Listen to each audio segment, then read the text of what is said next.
নমস্কার, আমি জ্যোতিষ সম্রাট সন্টি ব্যানার্জি বলছি। আজকে একটা বিরাট গুরুত্বপূর্ণ কথা বলবো, সেটা হচ্ছে কেরিয়ার। বাচ্চাদের ক্ষেত্রে আজকে আলোচনাটা হবে। দেখবেন অনেক বাচ্চা পড়াশোনায় পড়ছে না, পড়াশোনার মনোযোগ কম আছে, শুধু খেলাধুলায় মনোযোগ দিয়ে পড়ছে এবং পড়াশোনা মনে থাকছে না। পড়াশোনা করছে অটোমেটিক, পড়াশোনা মনে থাকছে না।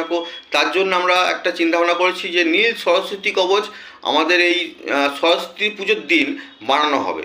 এই নীল সরস্বতী কবচ অবশ্যই ব্যবহার করতে পারলে গ্যারান্টি সহকারে আপনার ছেলের বাচ্চাদের পড়াশোনায় মন বসবি, একদম গ্যারান্টি সহকারে হবেই একদম। সেভাবে আমাদের তৈরি করা হয় নীল সরস্বতী কবচ।